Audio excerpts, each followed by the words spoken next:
Tomaron un desayuno rápido cuando amanecía. Recogieron las cosas, distribuyeron de nuevo el equipaje y regresaron al claro en forma de cuña.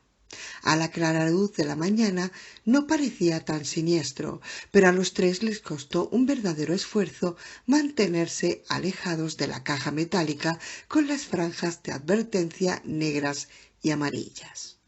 Rolando no daba muestras de guardar algún recuerdo de las pesadillas que lo habían atormentado durante la noche.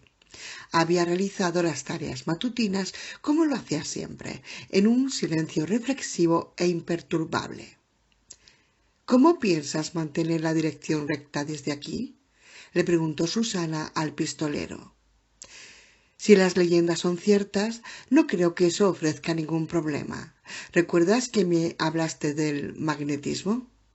Ella sintió. El pistolero hurgó en el interior de su bolsa y finalmente sacó un pequeño cuadrado de viejo y flexible cuero en el que había ensartada una larga aguja plateada. «¡Una brújula!», exclamó Eddie. «Estás hecho un auténtico explorador». Rolando negó con la cabeza. «No es una brújula. Sé cómo son, por supuesto, pero hace años que no he visto ninguna. Me oriento por el sol y las estrellas, e incluso en estos tiempos me sirven bastante bien». «¿Incluso en estos tiempos?», repitió Susana, con una sombra de inquietud. Él asintió. «Las direcciones del mundo también van a la deriva». «Dios», clamó Eddie. Trató de imaginarse un mundo en el que el verdadero norte se deslizaba insidiosamente hacia el este o el oeste, y renunció casi al instante. Le hacía sentir un leve mareo, como el que había sentido siempre al mirar desde lo alto de un gran edificio. Solo es una aguja, pero es de acero y servirá a nuestro propósito tan bien como una brújula. El haz marca ahora nuestro rumbo, y la aguja lo demostrará. Registró otra vez la bolsa y extrajo un tazón de barro de rudimentaria factura. Una grieta le recorría de arriba abajo. Rolando había remendado con resina de pino el cacharro, encontrado cerca del antiguo campamento. Se dirigió a la corriente, hundió el tazón en ella y regresó hacia la silla de ruedas de Susana. Depositó cuidadosamente el tazón lleno sobre el brazo de la silla y cuando se aquietó en la superficie dejó caer la aguja en su interior. La aguja se hundió hasta el fondo y reposó allí. «Vaya», comentó Eddie, «magnífico. Caería maravillado a tus pies, Rolando, pero no quiero arrugar la raya del pantalón». «Aún no he terminado. Aguanta bien el tazón, Susana». Ella lo hizo así, y Rolando empujó lentamente la silla de ruedas por el claro. Cuando llegó a unos 4 metros de la puerta, hizo girar la silla para que Susana quedara de espaldas a ella. «Eddie», exclamó, «mira esto». Eddie se inclinó sobre el tazón de barro, apenas consciente de que ya empezaba a filtrarse el agua a través del remiendo improvisado por Rolando. La aguja se elevaba lentamente hacia la superficie. Cuando llegó a ella, quedó flotando tan serenamente como si se tratara de un corcho. «Mierda sagrada, una aguja flotante. Ahora sí que lo he visto todo. Sostén el tazón, Susana». Ella lo sostuvo en su lugar mientras Rolando empujaba la silla hacia otro punto del claro, en ángulo recto con la caja. La aguja perdió su orientación, cabeceó al azar unos instantes y volvió a hundirse hasta el fondo del tazón. Cuando Rolando llevó la silla al sitio de antes, la aguja se elevó de nuevo y señaló el rumbo. «Si tuviésemos limaduras de hierro y una hoja de papel», explicó el pistolero, «podríamos esparcir las limaduras sobre el papel y ver cómo formaban una línea que indicaría el mismo rumbo». «¿Seguirá sucediendo lo mismo cuando nos alejemos del pórtico?», preguntó Eddie. Rolando asintió. «Y no solo eso, de hecho incluso podemos ver el haz». Susana volvió la cabeza para mirar por encima de su hombro. Al hacerlo, su codo desplazó ligeramente el tazón. La aguja osciló errabunda mientras el agua se agitaba y luego se orientó tenazmente en la misma dirección. Así no, dijo Rolando. Mirad hacia abajo. Eddie, a tus pies. Susana, a tu regazo. Hicieron lo que les pedía. Cuando os diga que levantéis la vista, mirad al frente, en la dirección que señala la aguja. No miréis nada en particular. Dejad que vuestro ojo vea lo que vea. Y ahora, mirad. Miraron. En el primer momento, Eddie no vio más que los bosques. Intentó relajar los ojos y de pronto lo percibió, tal como había percibido la forma del tirador dentro del trozo de madera, y comprendió por qué Rolando les había indicado que no mirasen nada en particular. El efecto del haz se dejaba sentir a lo largo de todo su recorrido, pero era sutil. Las agujas de los pinos y abetos apuntaban en esa dirección. Los arbustos crecían ligeramente inclinados y la inclinación era en el sentido del haz. No todos los árboles que el oso había derribado para despejar el campo visual habían caído a lo largo de ese sendero camuflado, que se dirigía hacia el sudeste, si Eddie no se equivocaba, pero sí la mayoría, como si la fuerza que emanaba de la caja los hubiera empujado en esa dirección cuando se tambaleaban. La evidencia más clara estaba en la disposición de las sombras sobre el terreno. Con el sol elevándose por el este, todas apuntaban al oeste, naturalmente, pero cuando Heidi miró hacia el sudeste, distinguió una configuración en forma de espiguilla que solo existía a lo largo de la línea que había indicado la aguja del tazón.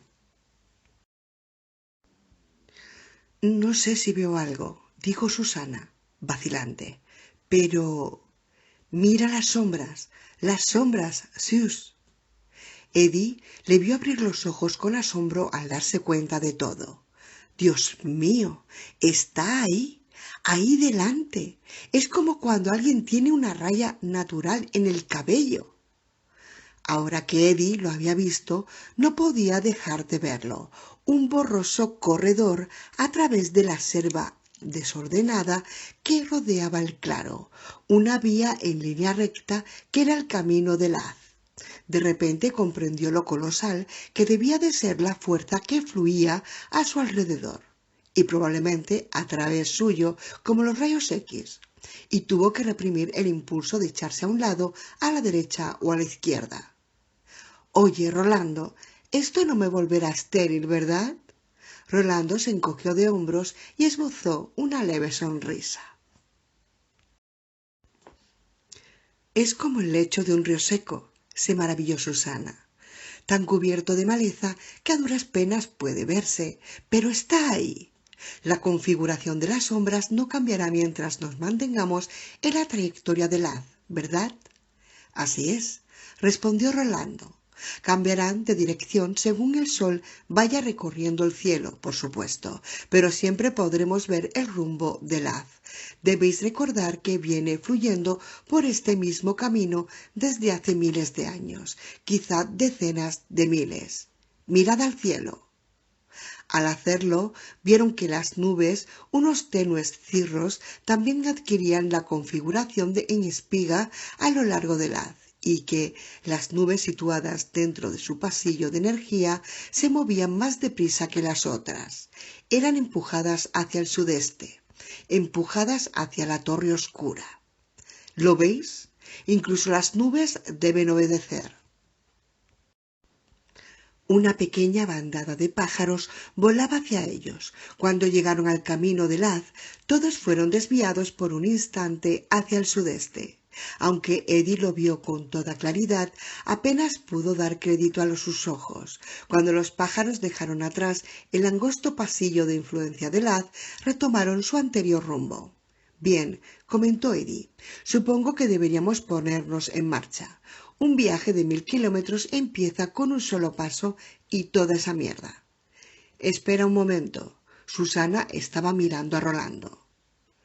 No se trata de 1000 kilómetros, ¿verdad? ¿De qué distancia estamos hablando, Rolando?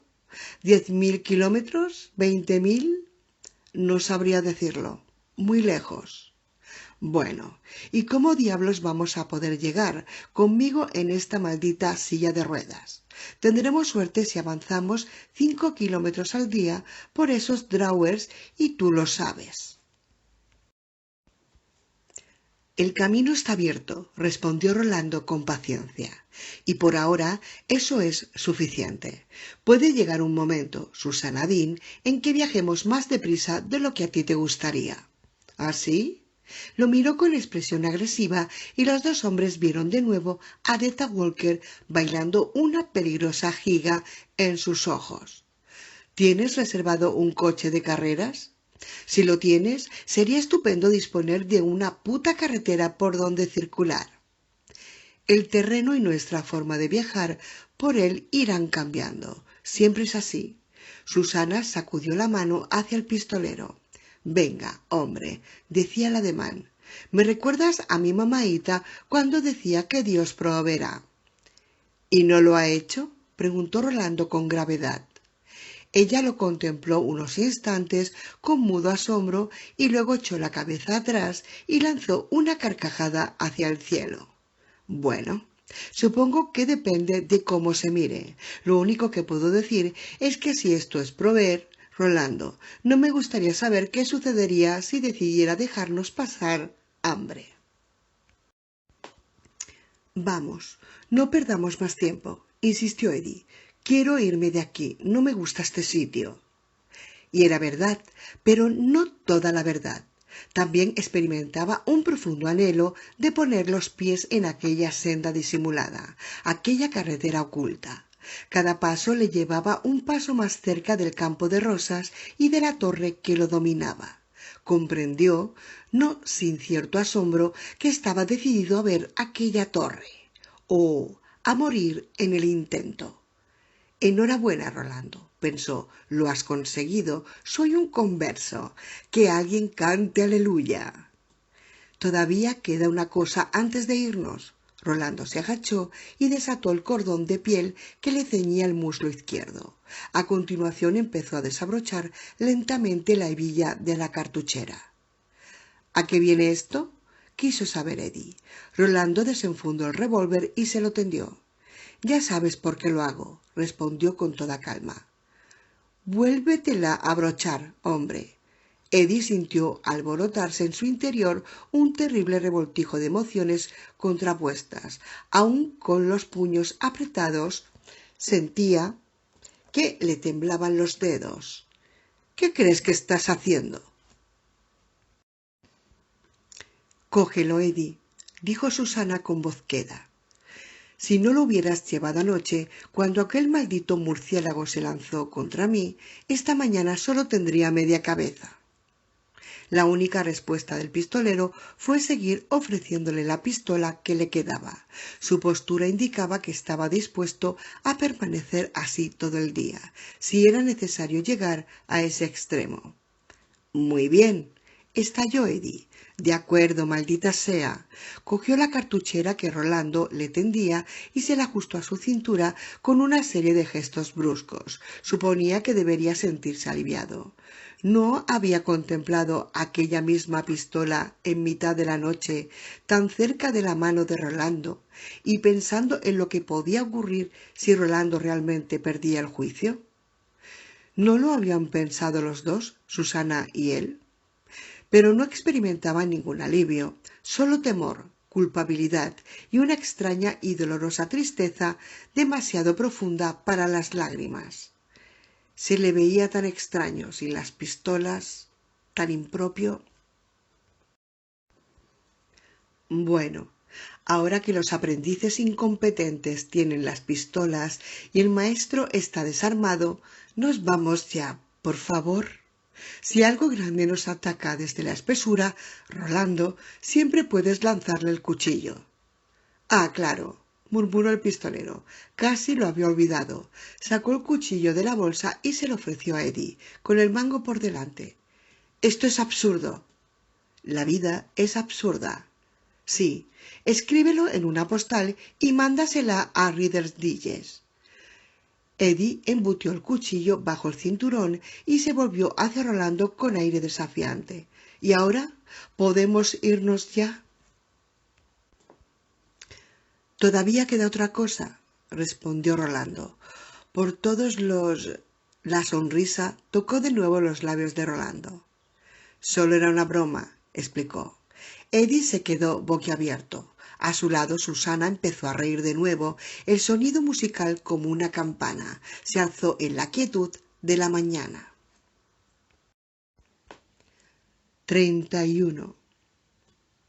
Necesitaron casi toda la mañana para salir de la zona de destrucción con la que el oso se había protegido, pero la marcha era un poco más fácil a lo largo del haz, y cuando hubieron dejado atrás las trampas y la enmarañada maleza, volvió a imponerse el bosque y pudieron avanzar más deprisa. El riachuelo que brotaba de la pared del claro corría rumoroso a la derecha del grupo. Se le habían unido varios arroyos más pequeños y ahora su sonido era más grave. Había más animales, los oían moverse por el bosque, haciendo su ronda cotidiana, y en 2 ocasiones vieron pequeños grupos de ciervos. Uno de ellos, un macho, con la erguida e inquisitiva cabeza coronada por una noble cornamenta, parecía pesar al menos 150 kilos. El riachuelo se apartó de su rumbo cuando empezaron a ascender, y cuando la tarde empezaba a inclinarse hacia el anochecer, Eddie vio una cosa. ¿Podemos pararnos aquí? ¿Descansamos un momento? ¿Qué ocurre?, preguntó Susana. Sí, dijo Rolando, podemos parar.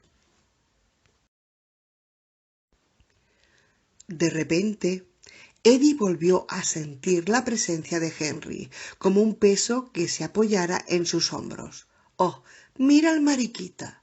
¿Has visto algo en el árbol, mariquita? ¿Te gustaría tallar algo, mariquita? Sí, ¿eh?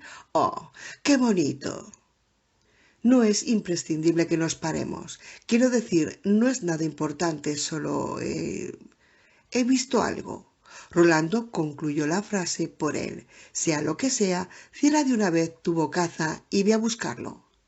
En realidad no es nada.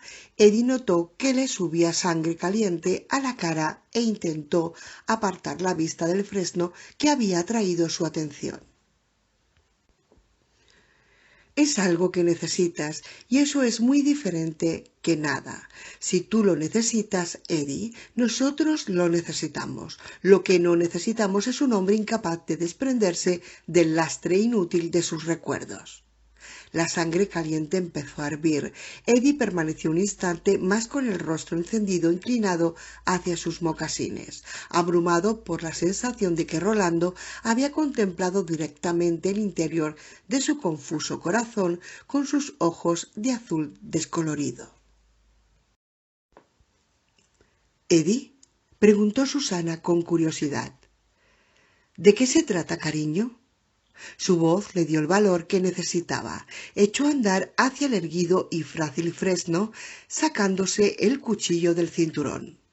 «Quizá de nada», musitó, y acto seguido se obligó a añadir: «Quizá mucho.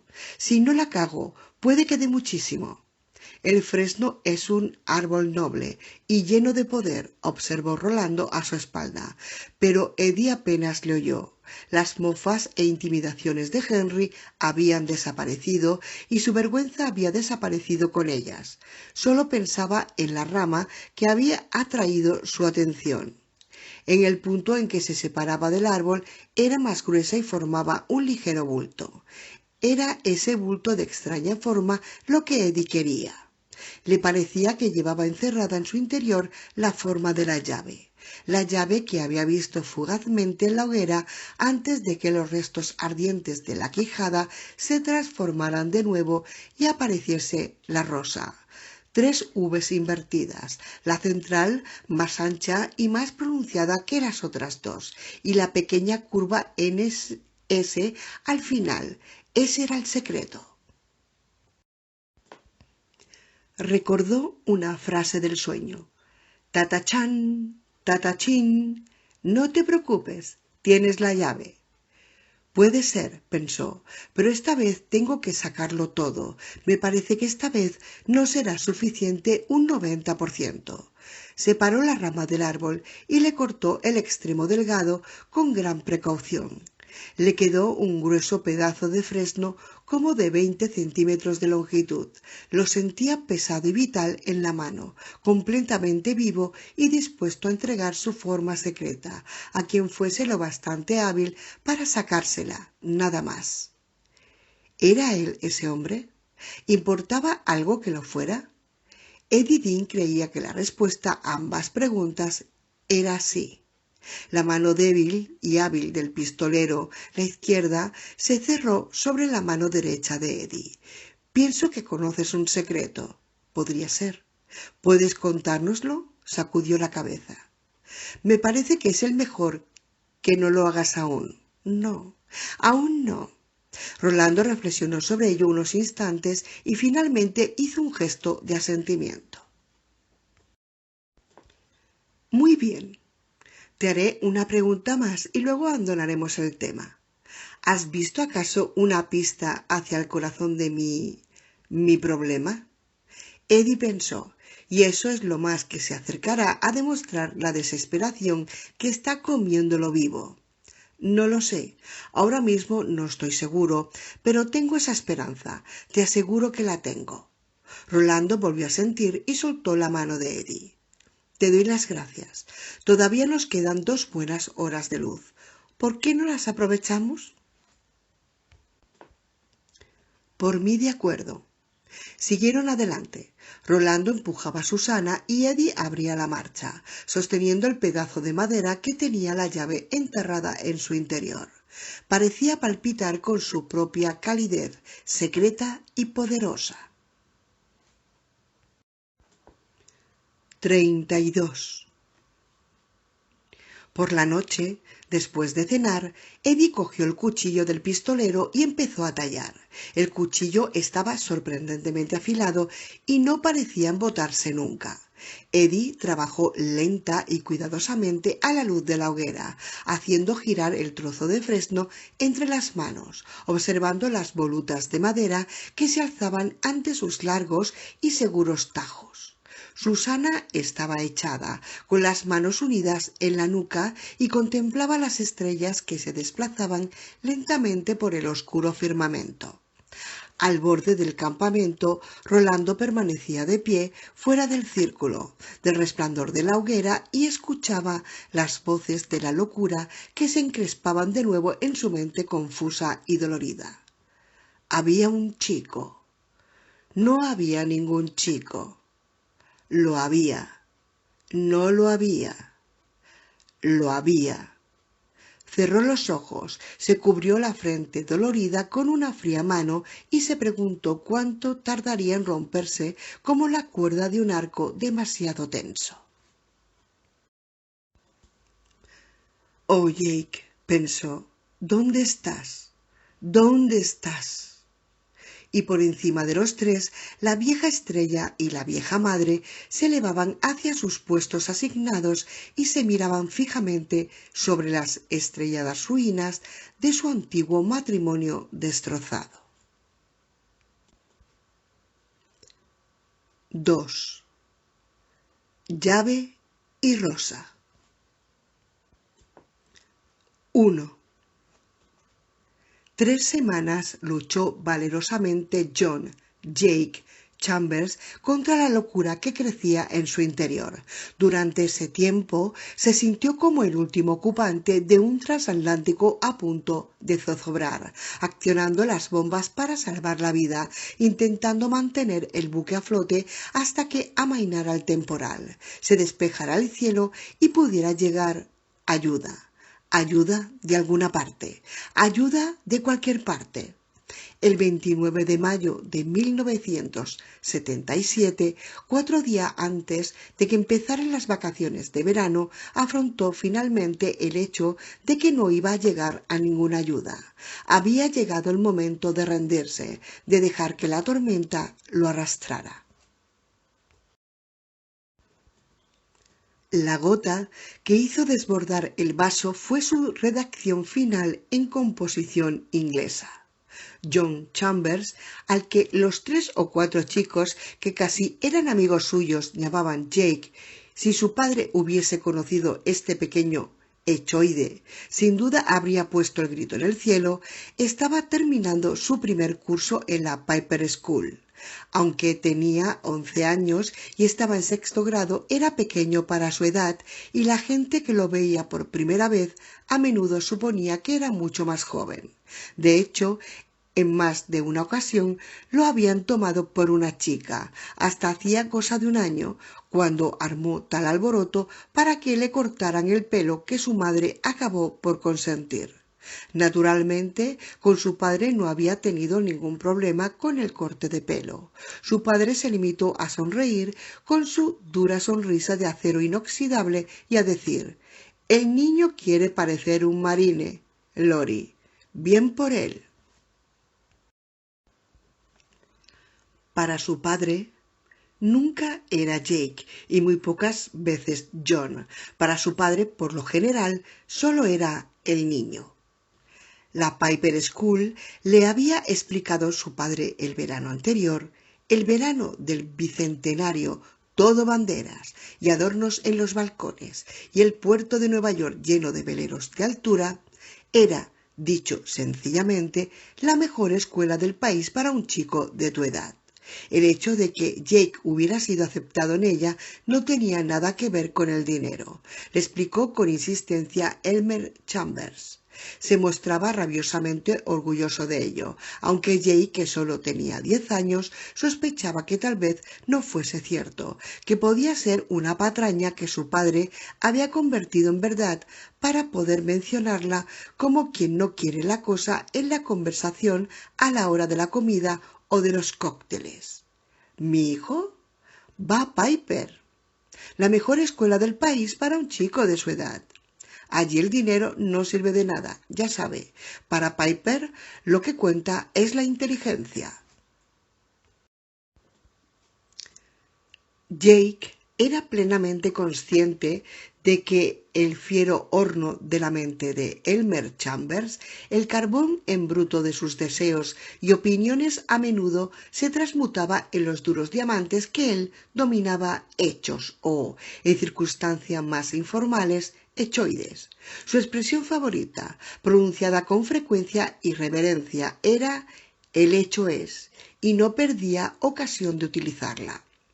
El hecho es que para ingresar en la Piper School el dinero no sirve de nada, le había dicho su padre durante aquel verano del bicentenario, el verano de los cielos azules y banderas y veleros de altura en el puerto, un verano que en la memoria de Jake parecía dorado porque aún no había empezado a perder la cabeza y solo debía preocuparse de si sería o no capaz de dar la talla en la Piper School, que daba la impresión de ser una especie de nido para genios recién salidos del cascarón.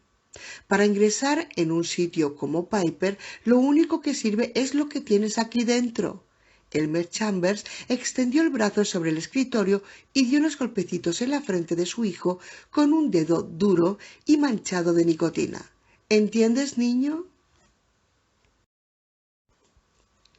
Jake había asentido con la cabeza. No era necesario decir nada, porque su padre trataba a todo el mundo, incluso a su esposa, como trataba a sus subordinados en la cadena de televisión, donde era director del programa y maestro reconocido de la caza.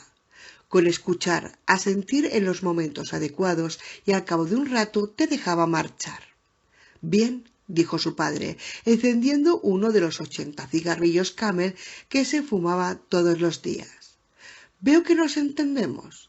Tendrás que esforzarte a base de bien, pero puedes hacerlo. Si no pudieras, nunca nos habrían enviado esto».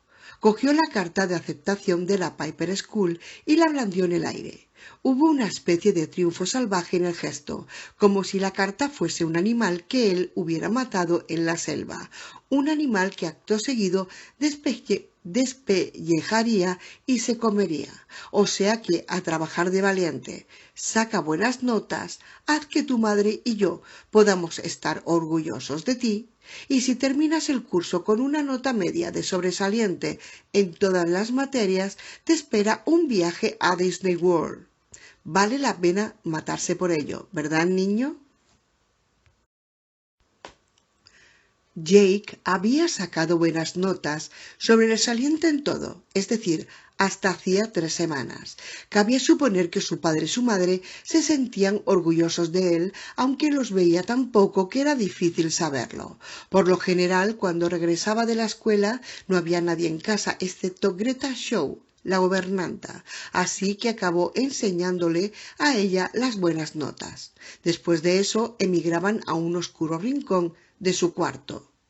A Jake a veces las miraba y se preguntaba si tenían algún significado. Quería que lo tuvieran, pero albergaba serias dudas. Jake tenía la impresión de que no iría a Disney World aquel verano, con buenas notas o sin ellas. El manicomio le parecía una posibilidad mucho más inmediata.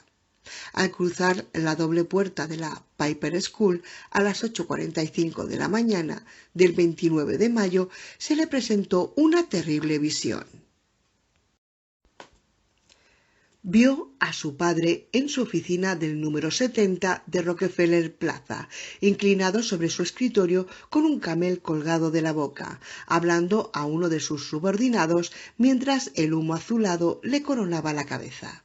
Toda Nueva York se extendía bajo los pies de su padre, con su bullicio y fragor amortiguados por 2 hojas de cristal Thermopane. El hecho es que para ingresar en el sanatorio Sunnyvale el dinero no sirve de nada, le explicaba su padre al subordinado en un tono de hosca satisfacción. Extendió una mano y le dio unos golpecitos en la frente. La única manera de ingresar en un sitio así es que se descomponga algo importante aquí, en el ático. Es lo que le ha pasado al niño, pero está trabajando de valiente. Me han dicho que no hay allí nadie que fabrique unos textos como los tuyos, y cuando le dejen salir, si es que algún día le dejan, le espera un viaje a la estación de paso, musitó Jake y se tocó la frente con una mano que quería temblar. Otra vez volvían las voces que chillaban, se contradecían y lo volvían loco. Estás muerto, Jake. Te atropelló un coche y estás muerto. No seas estúpido. Mira, ¿ves ese cartel? Ahí dice, recortad la excursión de la primera clase. ¿Crees que en la otra vida hay excursiones de clase? Eso no lo sé, pero sé que te atropelló un coche. No. Sí, sucedió el 7 de mayo a las 8:25 de la mañana. Moriste menos de un minuto después. No, no, no, no, no. John volvió la cabeza sobresaltado.